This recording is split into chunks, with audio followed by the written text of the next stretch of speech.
Comenzamos con otro de los capítulos del libro del Padre Gabriel Amort en Radio María, Diálogo con los oyentes.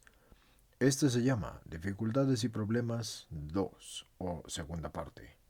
Lo que contiene es la liberación de una persona sin que ella lo sepa, el problema del periodo intermedio entre la muerte física y la resurrección del cuerpo, curanderos, pranoterapeutas, escritura automática, fenómenos paranormales, señales de liberación y ataduras maléficas.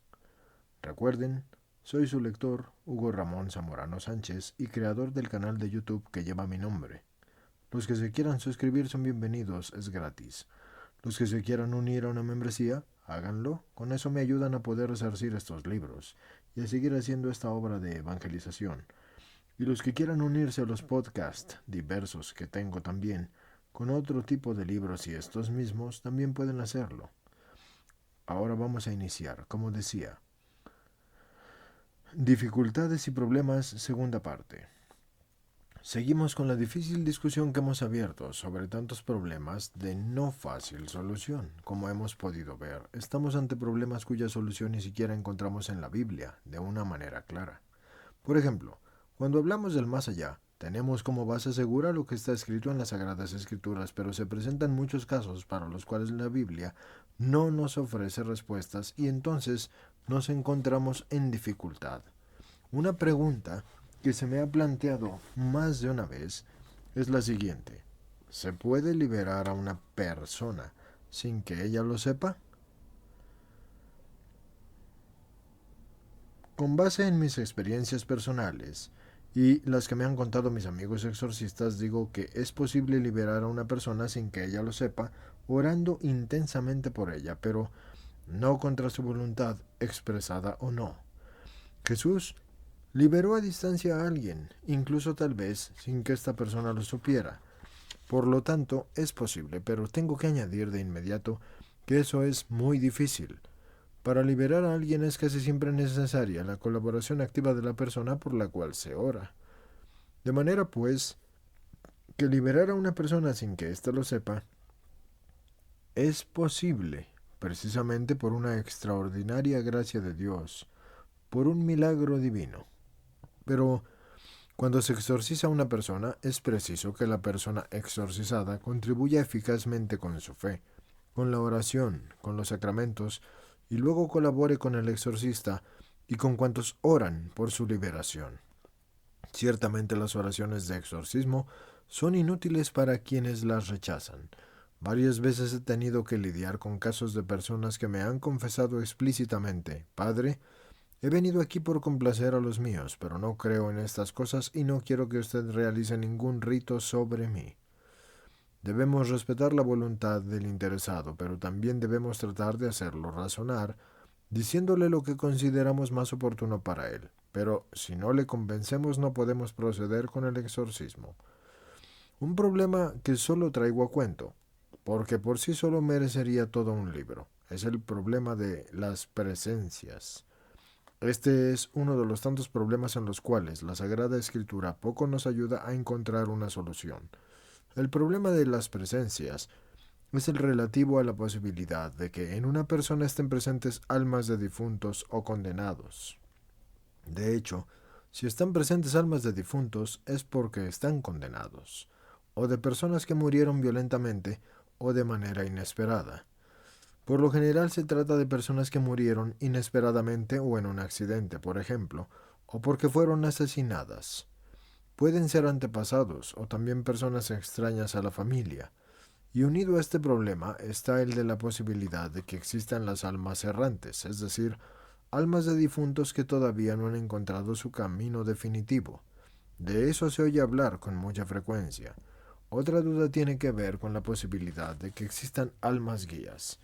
He de decir que se trata de problemas que están abiertos a la discusión. Yo quisiera que los teólogos los estudiaran, quisiera que profundizaran en los datos que nos ofrecen las Sagradas Escrituras, el Magisterio y también la experiencia de los santos. Sin embargo, en la revelación podemos encontrar afirmaciones confiables. Primera afirmación, tenemos una sola vida durante la cual decidimos nuestro futuro eterno. Nosotros no creemos en la reencarnación, que está en la base de todas las religiones asiáticas, pero sí creemos en la resurrección. Es absolutamente imposible que coexistan la reencarnación y la resurrección. Ambas son incompatibles.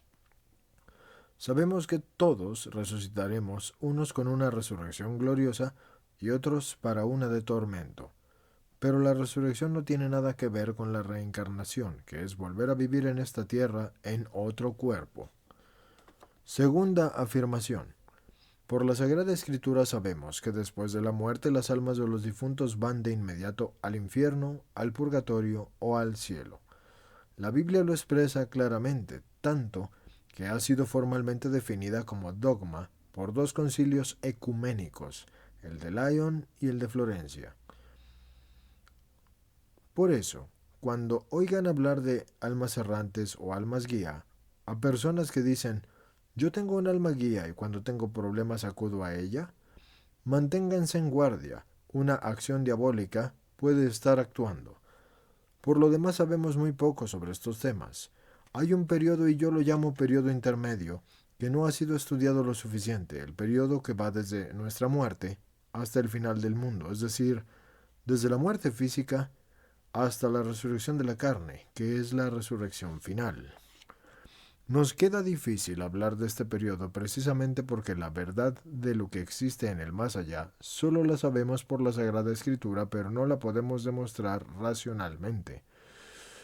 Santo Tomás de Aquino nos dice que una de las verdades más difíciles es el poder demostrar racionalmente las afirmaciones de la fe. Añade luego que sabemos tan poco de la vida de las almas en el más allá que debemos tener en cuenta las revelaciones privadas de los santos, lo cual no significa que sean infalibles, pero que sin embargo las debemos considerar. Sabemos algunas verdades sobre el cuerpo místico y sabemos que existe una actividad de las almas en la otra vida. Por ejemplo, que los santos y las almas del purgatorio pueden orar por nosotros y que podemos invocar la intercesión de los santos y de las almas del cielo e incluso las de nuestros parientes. Muchos invocan la intercesión de sus padres muertos santamente y que vivieron también santamente. Podemos también orar en sufragio de las almas del purgatorio. Es más, es muy importante orar por las almas del purgatorio y encomendarse a su ayuda. Son almas en la gracia de Dios, pero son almas que sufren y que ofrecen su sufrimiento, por la cual la intercesión de ellas es muy eficaz. Y en lo que se refiere a los condenados, no hay ninguno que alguna vez nos haya dado una respuesta. Yo he escuchado a personas poseídas que afirmaban ser almas de condenados. Cuando íbamos más adelante en los exorcismos, podíamos comprender que las almas de los condenados nada tenían que ver en ello. Me limito a decir que al interrogar a varios exorcistas he obtenido respuestas diferentes. Hay exorcistas a los cuales nunca se les ha presentado un caso de este género, y existen otros, muchos, que sí han tenido casos de este tipo y creen que es posible la presencia del alma de un difunto. Según mi opinión, es necesario profundizar sobre la condición de las almas después de la muerte. Para esto debemos tener en cuenta las definiciones conciliares y lo que dice la Biblia. La Sagrada Biblia, si la examinamos a fondo, nos va a decir algo más de lo que parece. A menudo se me ha preguntado acerca de otros temas que crean interrogantes, como curanderos, pranoterapeutas, escritura automática, grabaciones de voces de ultratumba y fenómenos paranormales. Es un campo que está casi completamente fuera de la competencia de un exorcista. Es un mundo sumamente abierto a las especulaciones y al engaño, y cada uno de estos fenómenos merecería un estudio cuidadoso, de lo contrario se correría el riesgo de que lo paranormal se convierta en la gran sombrilla que cubre nuestra ignorancia. Si no sabemos explicar alguna cosa, entonces es un fenómeno paranormal, un fenómeno parapsicológico, siendo que podría tener un origen diabólico. Me he referido a los curanderos y a los pranoterapeutas para introducir otro gran obstáculo que tiene la liberación. No hay suficiente amor por la Iglesia. Se ve al exorcista como si se fuera a un gran pranoterapeuta o a un mago. Incluso hay gente que se dirige al exorcista como si éste no fuera un hombre de la Iglesia, que actúa en nombre de la Iglesia. Sucede por lo tanto que se le atribuyen poderes personales que nada tienen que ver con la fe. Muchas veces he oído decir, ¿cuáles son las cualidades que debe tener un exorcista? Como si un exorcista necesitara tener cualidades especiales.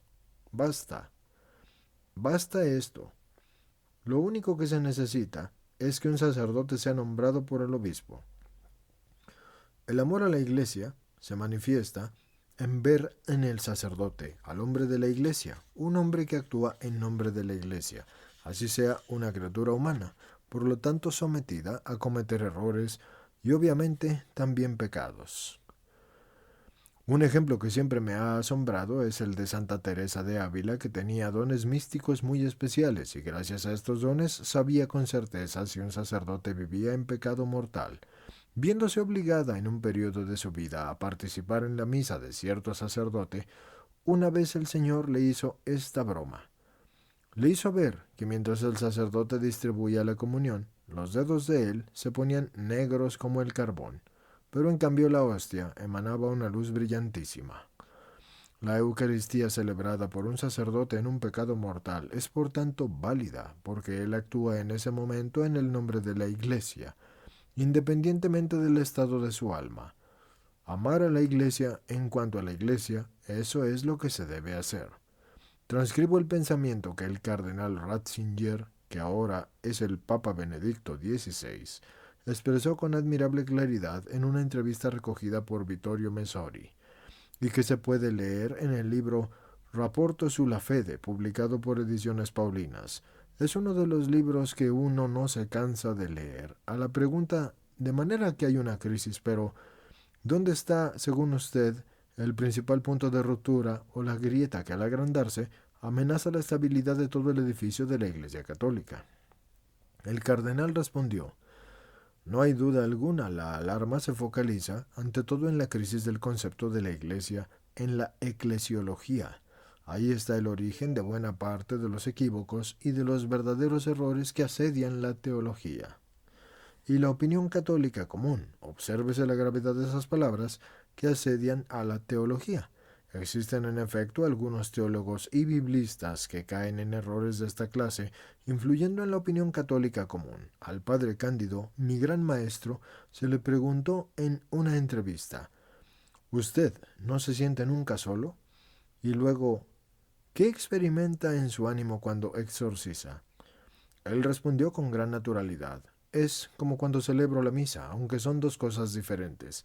La disposición interior es la misma. Estoy llevando a cabo un ministerio ligado no a mi persona, sino a mi sacerdocio.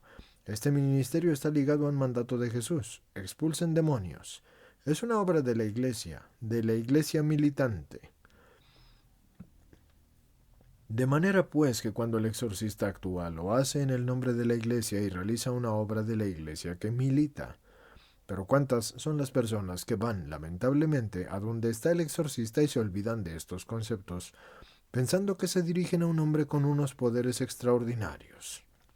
Aunque yo haya practicado unos 165.000 exorcismos, solo me considero un sacerdote de la Iglesia que actúa en el nombre de la Iglesia y según el mandato de Jesús. Expulsan demonios. En Mateo 10:8. De aquí nace el esfuerzo que nosotros los exorcistas hacemos para que la Iglesia sea amada y para hacerle comprender al que venga a nosotros que no va a encontrar a un hombre con quien sabe qué poderes taumatúrgicos o con extraordinarios poderes, sino que más bien se acerca a un hombre que es un hombre de Dios, un hombre que recibió de la Iglesia el encargo de realizar por la concesión de ésta un ministerio particular. Una de las grandes carencias de aquellos que requieren la actualización de los exorcistas es el estar dispuestos a amar a la Iglesia, la confianza en ella e ir más allá de todo personalismo. Quisiera agregar algo sobre las señales de liberación. Ya dijimos que el tiempo lo dicta Dios y nosotros los exorcistas no podemos nunca prever cuánto tiempo se necesita para liberar a una persona de un maleficio o de una posesión diabólica. Existen, sin embargo, señales que algunas veces pueden ser de ayuda. Por ejemplo, es posible que ya desde los primeros exorcismos la víctima del demonio se sienta progresivamente mejor y que sus trastornos se atenúen.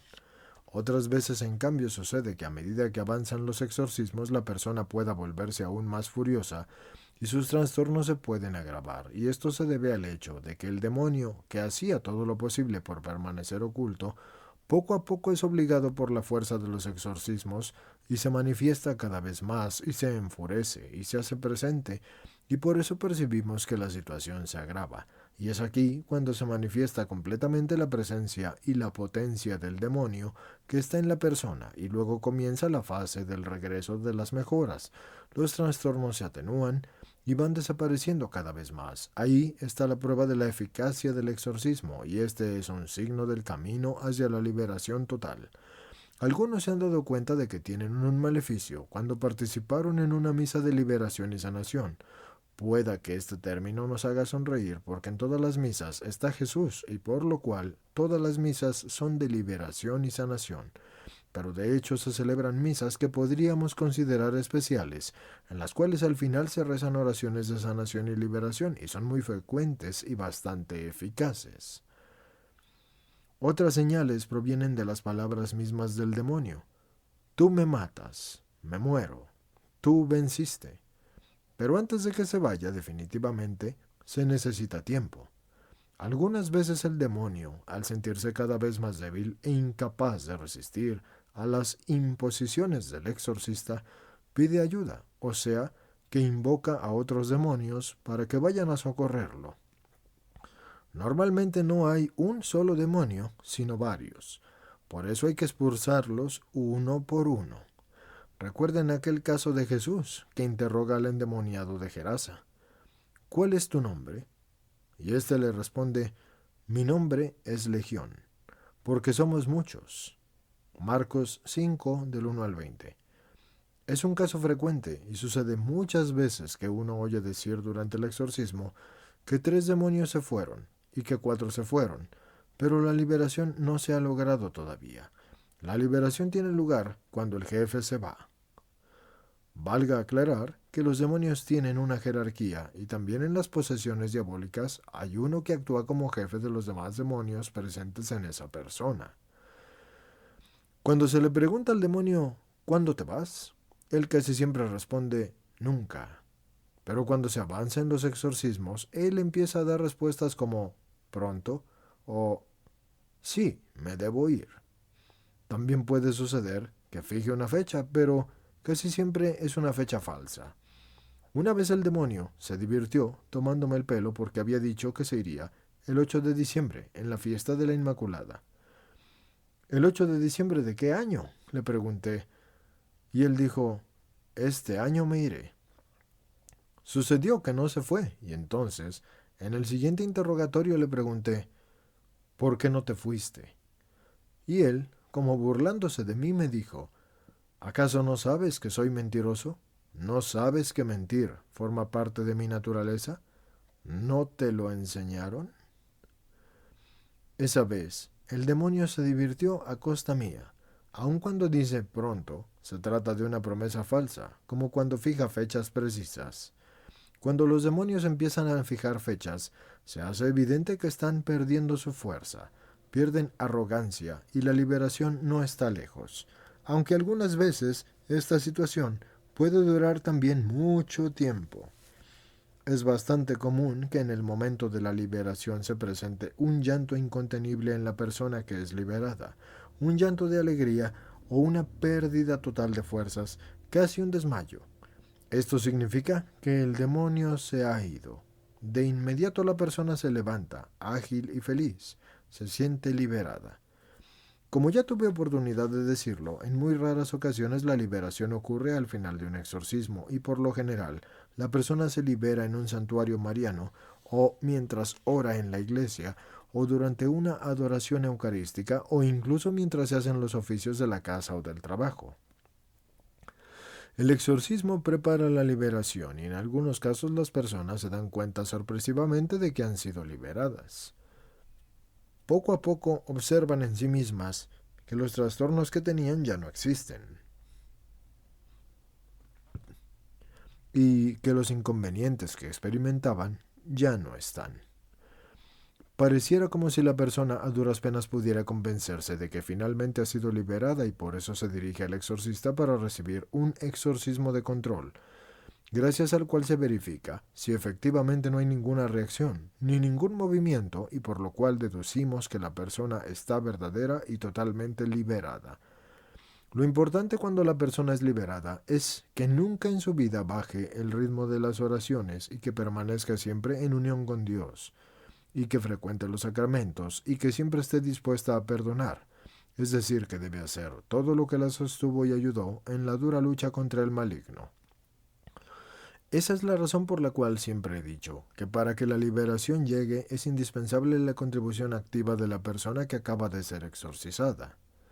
Recomiendo la confesión semanal. La confesión es más fuerte que el exorcismo. A la persona que me replicara, ¿la confesión semanal? Pero padre, no sé qué decir. Yo le respondería, la Biblia nos dice que aún el justo se confesaba 7 veces al día. ¿Acaso tú eres tan justo que puedes pasar una semana sin pecar? ¿A lo largo de esta semana no has caído en algún ímpetu de ira? ¿No tuviste una explosión de rabia? ¿No dijiste alguna palabra desafortunada contra una persona o un compañero? Si una persona se confiesa con frecuencia, conocerá cada vez más a fondo su alma y se dará cuenta de que tiene muchos defectos a los que no les daba ninguna importancia. Por ejemplo, son muy pocos los que confiesan que uno de sus pecados capitales es la gula. En muy raros casos alguien confiesa que ha perdido el tiempo tan valioso que es. En una palabra, hay un montón de errores que poco a poco salen a flote a medida que la persona se confiesa. La confesión, en efecto, no solo borra los pecados, sino que lleva a la persona a la santidad. Esa santidad que Jesús expresamente indica con las palabras «sean perfectos como su Padre Celestial es perfecto». Confesarse con frecuencia es muy eficaz, lo mismo que el rosario, las novenas y las peregrinaciones. Creo que algunas veces el Señor permite que el periodo del exorcismo se prolongue, permite que la liberación total no llegue después de un largo tiempo, para que una persona se acostumbre a la vida sacramental, a la oración y al rosario. Y mucho mejor si todo sucede cuando está unida la familia entera, y mejor aún si se logra persuadir a los amigos a que vayan ya sea a un grupo de oración o a una comunidad religiosa o a orar por nuestra liberación. Cumplida la liberación es necesario que se siga con la oración y que se mantenga ese ritmo de oración que se tuvo durante el periodo en el cual se deseaba la liberación. Tengo pues la impresión de que existe una franja intermedia de males y he encontrado muchas personas afectadas por perturbaciones más o menos graves y no eran problemas que necesitaran un médico y ni siquiera eran tan graves como para hacerles un exorcismo y se trataba de males que se curaban con la plegaria de liberación y con el perdón de corazón, el cual, como ya dije, es fundamental. Se trata por tanto de males que se curan con oraciones de liberación, con el perdón, con renunciar a toda clase de vínculos maléficos. Sin embargo, con anterioridad nos damos cuenta de la presencia del maleficio, y esto es mejor porque a medida que pasa el tiempo, las raíces se vuelven más profundas. En efecto, el primer exorcismo del ritual dice, se le ora a Dios para que desarraigue y expulse al demonio, desarraigarlo precisamente. Algunas veces pasa que vienen a mí personas entre los 30 y 40 años, y al saber algo de su vida uno se da cuenta de que los problemas comenzaron cuando aún eran niños, pero no se les había dado importancia. El demonio hace todo lo posible por esconderse y para hacer que sus males no sean tan visibles, para mimetizarlos, entre otros trastornos, sucede a menudo con la epilepsia, por lo cual uno no piensa en lo más mínimo en orar y en hacerse exorcizar. Otras veces los trastornos nacen debido a encuentros equivocados, como por errores cometidos o por rencores, incluso fuertes, sobre los cuales uno no se ha dado cuenta. Lo importante es que se logra determinar el origen. En este terreno, lamentablemente la Biblia nos es de poca ayuda. El Evangelio sobre todo nos habla de las muchas acciones de Jesús que liberan del demonio, pero no se nos dice la causa por la cual el demonio entró en esa persona. Tal vez el único pasaje del cual es posible deducir algo es cuando Jesús libera a una persona y le dice, no peques más para que no te suceda algo peor. Juan 5:14. Esto nos hace pensar que en ese caso, la causa de la posesión diabólica se debió a una serie de pecados graves. En todo caso, las oraciones de liberación, las peregrinaciones y aquellos retiros de oración que comprometen a las personas por varios días son útiles para combatir este tipo de males. También he encontrado que son eficaces los seminarios del profesor Tarcisio Mesetti de Perugia. Deseo que al profundizar este estudio se encuentren nuevas formas eficaces de ayuda y curación. Algunos grupos se han de estar formando con el fin de dedicarse a esto, lo cual es algo bueno. Grupos de exorcistas de personas nombradas como exorcistas por sus obispos que actúan en equipo para este fin. Yo les deseo que sigan adelante. Añado finalmente que es importante ofrecerle a Dios nuestros sufrimientos. Los sufrimientos son valiosísimos para la salvación de las almas. Pensemos en Jesús crucificado y comprendamos la importancia de ofrecer nuestros sufrimientos en unión con los de Cristo. Gracias, alabado sea Jesucristo. Preguntas y respuestas. Primer radio escucha. Padre Amort, quisiera preguntarle si las películas de horror y la venta de dichas películas son inspiradas por el demonio, si de alguna manera tienen un origen demoníaco, y si quien las mira comete un pecado por el simple hecho de hacerlo. Respuesta del Padre Amort. La pregunta es muy importante porque hoy en día existen demasiados espectáculos de este género que lamentablemente se traducen en la realidad con esos hechos abominables que día tras día leemos en la prensa y vemos en los noticieros. Ciertamente en esto contribuye el demonio. No olvidemos que el demonio tiene que cumplir dos obras. La primera es la de tentar al hombre hacia el mal. Y la segunda es hacerlo caer en pecado. Y esta acción es para él la más importante, porque le permite arrastrar a las almas lejos de Dios y llevarlas al infierno.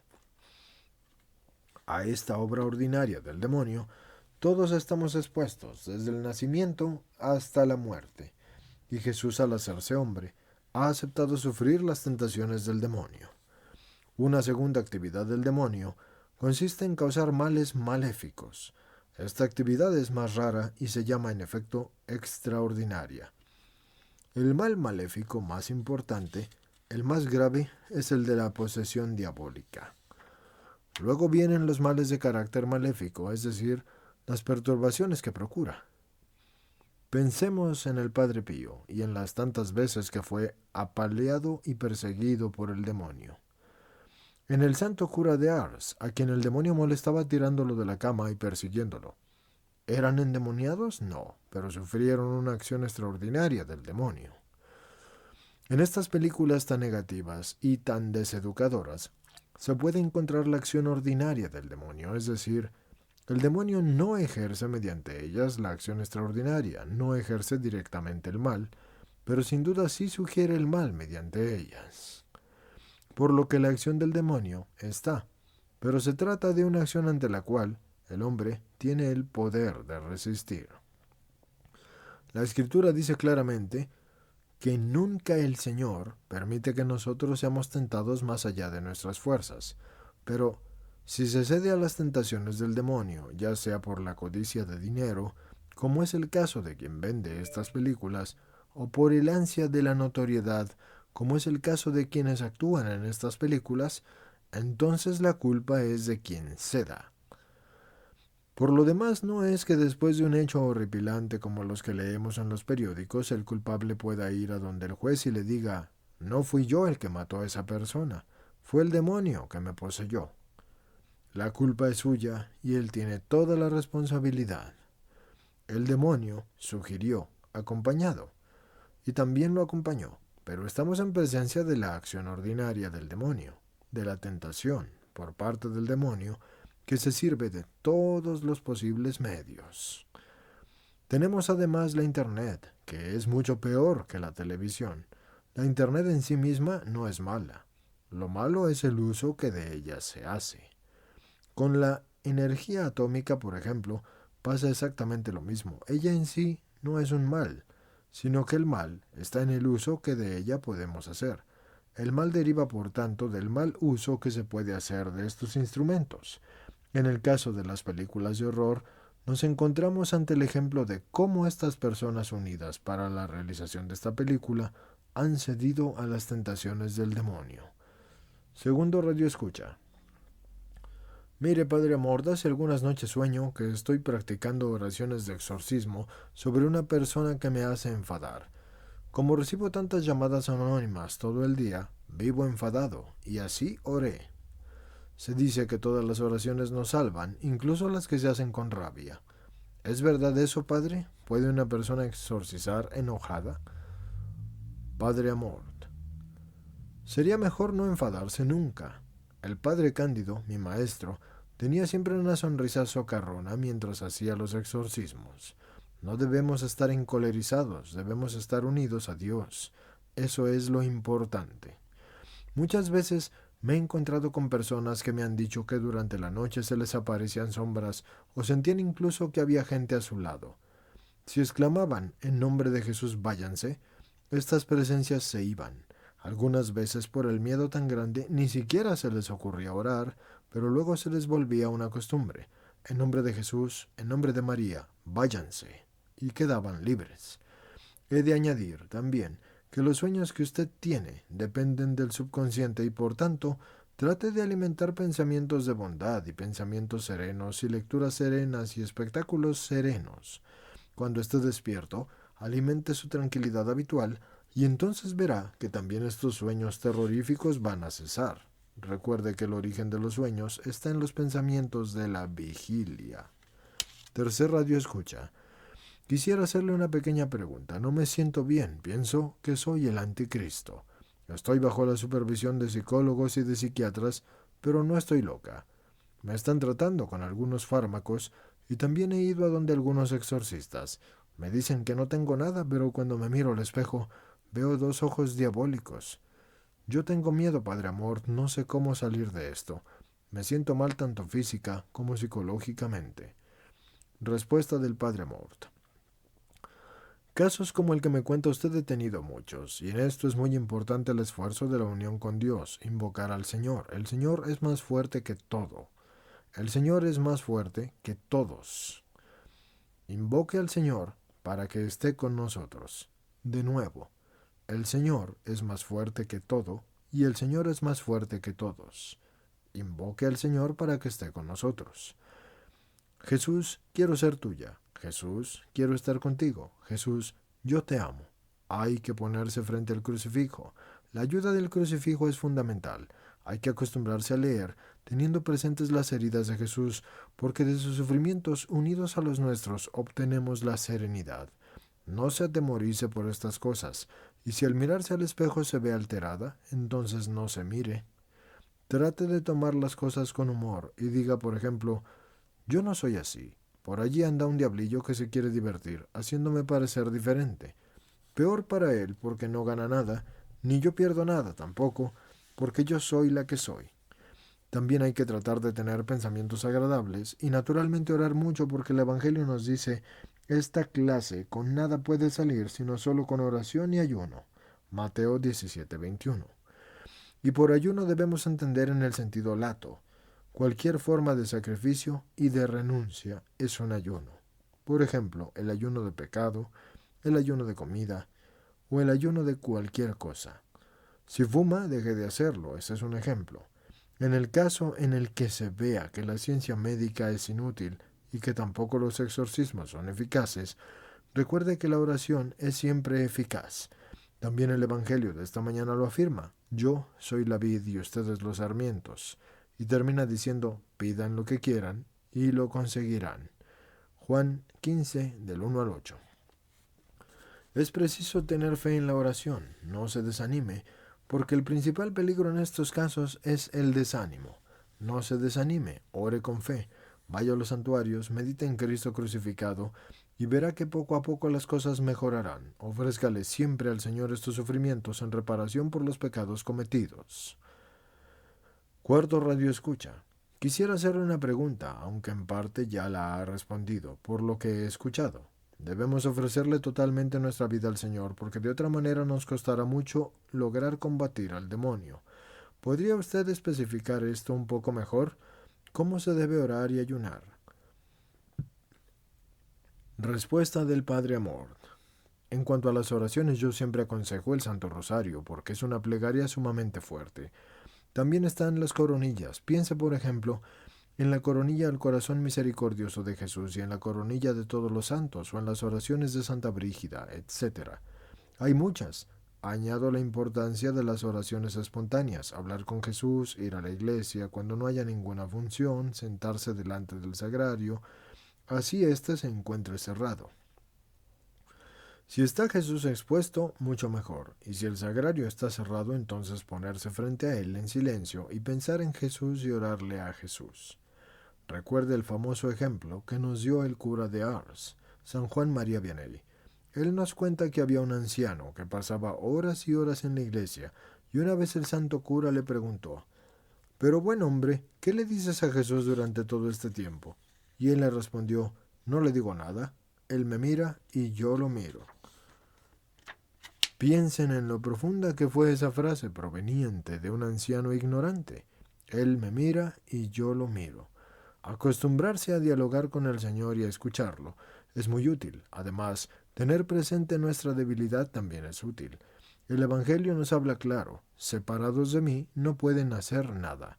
Yo, por ejemplo, cada vez que comienzo a exorcizar tengo siempre un pensamiento inicial: Señor, ayúdame e interven, porque yo no soy nada más que un pobre siervo.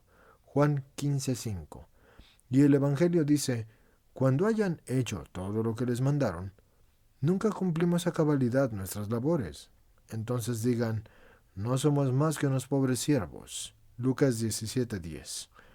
Sin Jesús no somos más que unos pobres siervos, y eso lo confirma San Pablo, de modo que ni el que planta es algo, ni tampoco el que riega, sino Dios, que solamente Él es el que hace crecer. Colosenses 3 del 6 al 7. La fecundidad es el resultado, y ese es un don de Dios, no es ninguna obra nuestra, y no es un mérito nuestro, pero entonces Dios se sirve de nosotros. Dios se sirve de la acción de los hombres.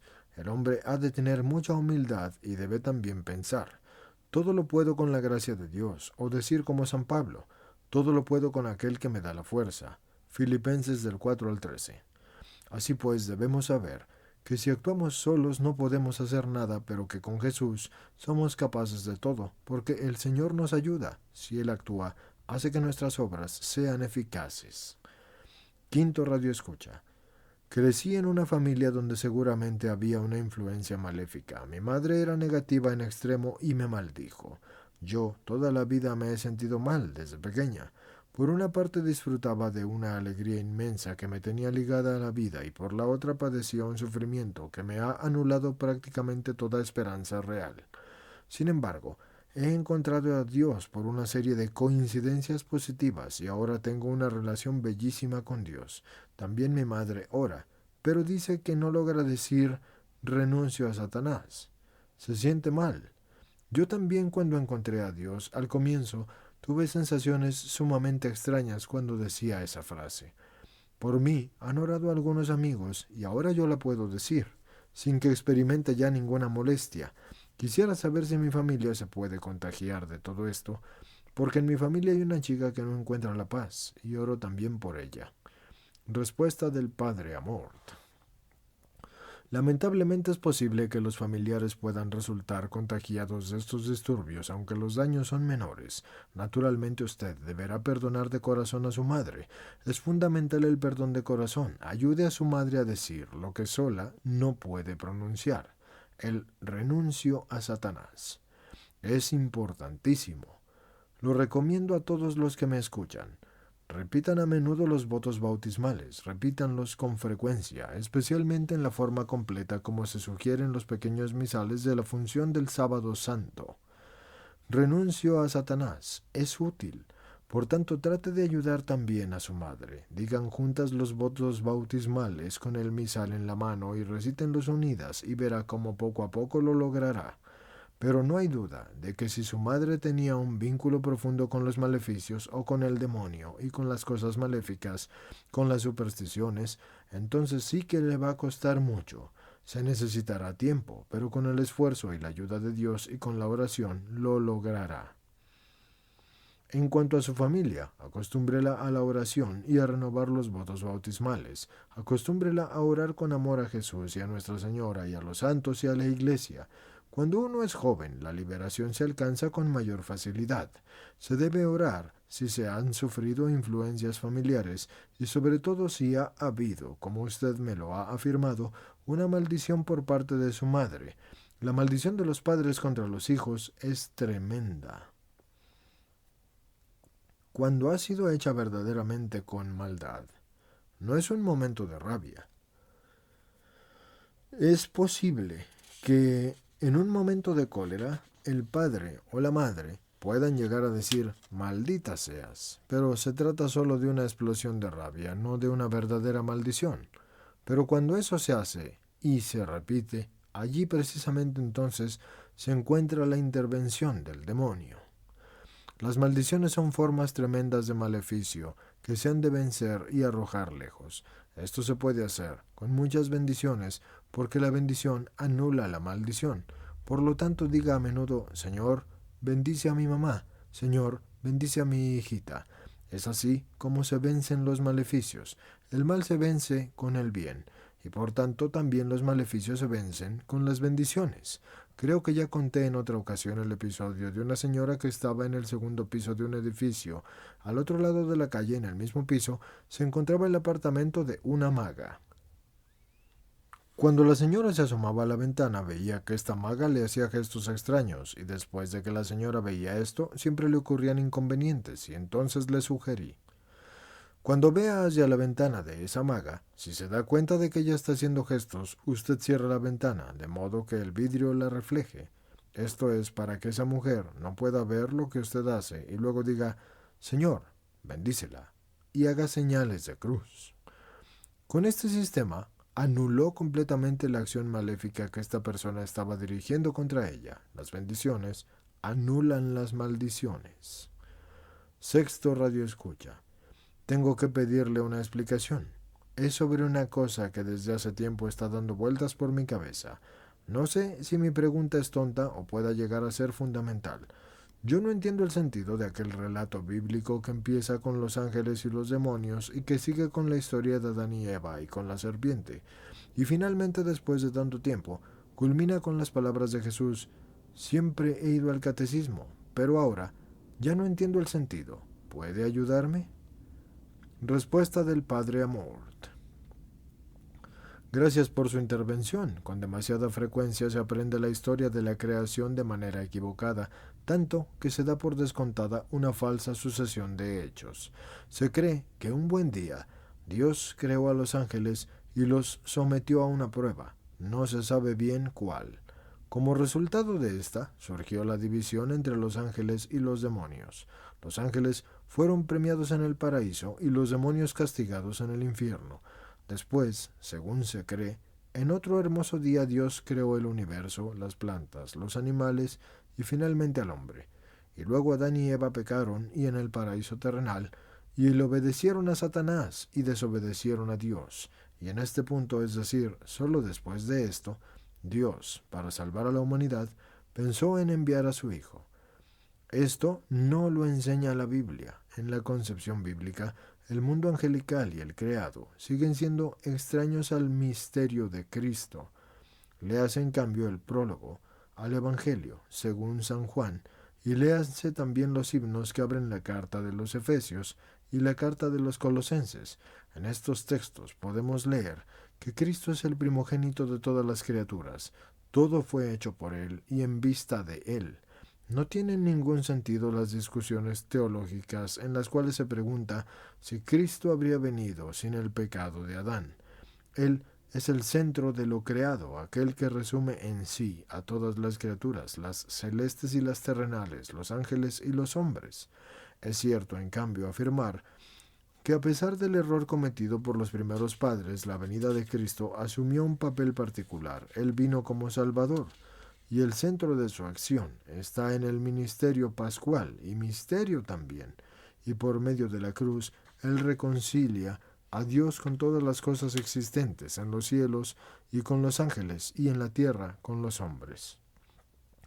En este contexto, sin embargo, no podemos omitir una reflexión sobre María la Santísima Virgen.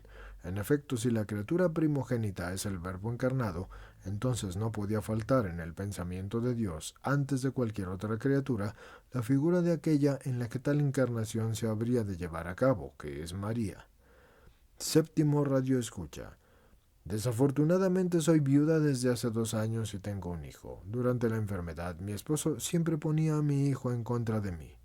Esto sucedía antes, pero todo se acentuó precisamente en el momento de la enfermedad. No volví a saber de mi hijo, quien tiene 45 años. Cuando traté de contactarme con él, me dijo que me odiaba y colgó el teléfono. Yo, Padre Amort, oro por él. Lo pongo bajo las alas del Señor y digo, Señor, bendícelo, haz que siempre tenga salud. No sé cómo reconciliarme con él, es algo imposible. Lamentablemente se ha separado y ha tenido varias compañeras y ahora vive con una mujer que no conozco. Solo la vi durante el funeral de mi marido. Respuesta del Padre Amort. Su hijo en parte por culpa de su esposo, pero ciertamente también por culpa de él mismo, porque a los 45 años uno ya debería razonar por cuenta propia. Vive completamente alejado de Dios. Es un hijo que no sigue en absoluto los mandamientos. ¿Qué puede hacer usted? Le digo en primer lugar que no deje nunca de perdonar a su marido. También puede decir lo siguiente a modo de sufragio. Señor, yo lo perdono. Señor, yo lo perdono de corazón por todo el mal que me haya podido hacer a mí, directamente o a través de mi hijo. Esto influye también sobre su hijo, porque tiene efectos igualmente sobre aquello que su esposo le dijo, así que el perdón es por encima de todo. Y luego la oración. Aquí se necesita una gran conversión. Este hijo está completamente lejos de Dios y ciertamente no ora y no va a misa y no sabe el catecismo y no conoce los 10 mandamientos. Está completamente fuera del camino. ¿Qué se puede hacer? Se puede orar, eso sí.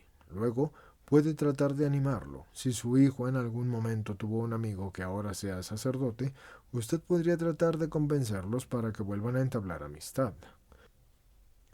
¿Podría usted también hacer el esfuerzo de despertarle a su hijo las ganas de que haga una peregrinación a Lourdes, a Fátima o a Medjugorje? Casi siempre las peregrinaciones causan ese choque emocional necesario que genera el cambio en las personas. Esto sucede porque en ellas ven el ejemplo de todos los demás peregrinos. Los viajes de peregrinación influyen en las personas y ellas ven a los peregrinos que oran y entonces ellas también se sienten llevadas a orar. En efecto, se ora también durante el viaje y por lo tanto él se sentirá igualmente obligado a orar o por lo menos a escuchar. Primero se fastidiará, pero luego paulatinamente se resignará, irá acostumbrándose y existe también la posibilidad de que comience a orar junto con los demás. Hay que valerse de todos los medios para que ande por los buenos caminos, pero está muy perdido. Ya el hecho de que haya tenido más mujeres es significativo. El hecho de encontrarse en una situación matrimonial irregular indica que él está alejado de Dios. Ciertamente no ha encontrado mujeres que lo lleven a Dios, porque de lo contrario se habrían casado con él. Ore por él, haga lo que pueda, confiando en la ayuda del Señor que nunca abandona y les da a todos la gracia para la conversión. Si una persona lo rechaza siempre, entonces va a terminar no a donde Dios lo mande, sino a donde Él quiere ir. Dios nos quiere a todos en el paraíso y a todos nos creó para el paraíso. Ánimo, que el Señor la ayude. Alabado sea Jesucristo. Octavo radio escucha. Quisiera un consejo. He frecuentado grupos de oración carismáticos, pero me enteré de que estos grupos no eran aceptados por el obispo de Modena y que eran un poco protestantes. Debo decir que de estos grupos he aprendido mucho y he aprendido a leer la Biblia y he aprendido a leer el Evangelio y he conocido a Jesús. Pero me ha surgido una duda. ¿Por qué la Iglesia no autoriza a estos grupos de Modena a hacer oraciones de liberación y de sanación y oraciones colectivas? Respuesta del Padre Amort. Donde usted encuentre el bien, allí recíbalo. Ha encontrado ventajas, encontró algo que lo acercó más a la oración, a los sacramentos, pues eso está muy bien. Respecto a los grupos, tenga presente que en el sentido estricto no es necesario que un grupo tenga la aprobación del obispo. Sobre los grupos de oración hay un artículo del nuevo derecho canónico que dice que los fieles pueden reunirse libremente por obras de piedad, como lo es la oración, por ejemplo. No se necesita una autorización explícita del obispo.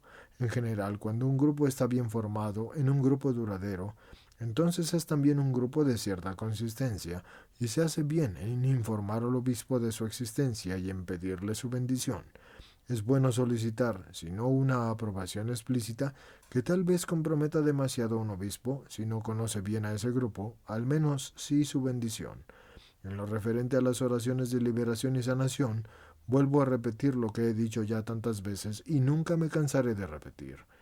No se necesita ninguna autorización, por lo cual pueden hacer oraciones de liberación y sanación sin necesidad de alguna de tener autorización del obispo. Sería mejor que quien guiara al grupo y en particular las oraciones de liberación fuera un sacerdote, así no sea necesario. Existen muchos grupos de laicos que hacen oraciones de liberación y sanación con eficacia, porque lo que es eficaz es la fe. Noveno Radio Escucha.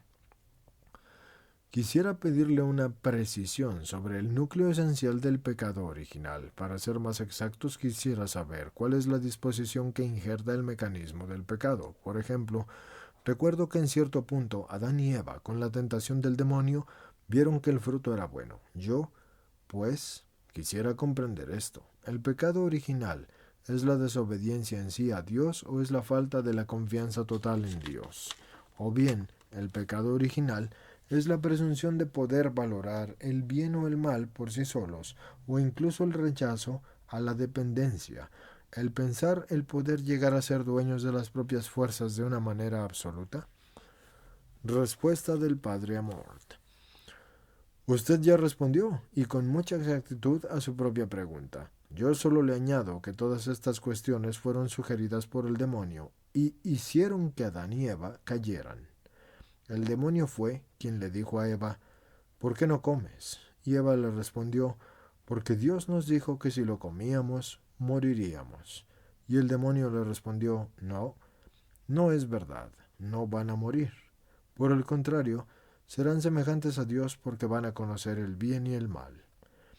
Es la voz del demonio la que hace que uno vaya en contra de la voz de Dios, de la orden de Dios.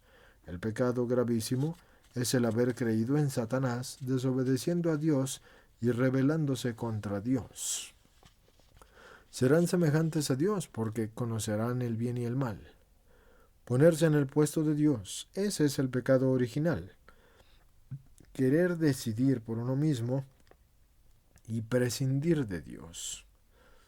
Yo soy Dios. Yo decido lo que es justo o incorrecto. Pero piense cuán común es hoy esta tentación. ¿Cómo así tú nunca has probado la coca? Entonces parecería que te dijeran, ¿no te avergüenzas que no la has experimentado? ¿No te da pena no haber ido nunca a la cama con una mujer? Quieren mostrar el pecado como si fuera una ganancia y como si fuera un bien. Esta es la típica tentación del demonio, la de mostrar el mal como si fuera un bien y hacer entonces que uno se revele a Dios diciendo, no, lo que dijo Dios no es verdad, no es justo. Lo que digo yo, eso sí es verdad y es justo. Y el mal en esta forma lo tenemos continuamente. El demonio usa la misma táctica aún con nosotros y trata de hacer que desobedezcamos a Dios, inoculándonos su veneno. No es cierto, no es cierto que existe el infierno. No es verdad que el infierno es eterno. No es cierto que no ir a misa los domingos es pecado mortal. Ir contra la ley de Dios pensando que no es cierto lo que ha dicho Dios es pecado. Hacer que estas cosas nos parezcan una ganancia o un acontecimiento y la superación de un tabú y hacerlas pasar como una forma de superarse a uno mismo en vez de lo que son, es una tremenda pérdida, porque todo esto es pecado. Que los bendiga Dios Todopoderoso, Padre, Hijo y Espíritu Santo. Amén. Bueno, pues con esto terminamos la séptima parte del libro. No lo olviden, suscríbanse al canal de YouTube. Los que quieran pueden unirse a una membresía. Los que estén escuchando el audio largo pueden continuar escuchándolo si no ha terminado. Si no, pasen al siguiente. Y los que estén escuchando los podcasts, lo mismo. Vayan pasándolo como sea necesario. Porque también hay podcasts, no solo el canal de YouTube, aunque lo central es el canal de YouTube. Y los que quieran unirse a una membresía, bien pueden hacerlo. Gracias a los que ayudan y los que no quieren ayudar económicamente con una caridad a través de PayPal o uniéndose a una membresía, entonces hagan una caridad todavía más importante. Difundan este canal para que la gente conozca la palabra del Señor, como ustedes la están conociendo. Que tengan un excelente día, tarde o noche, según les corresponda.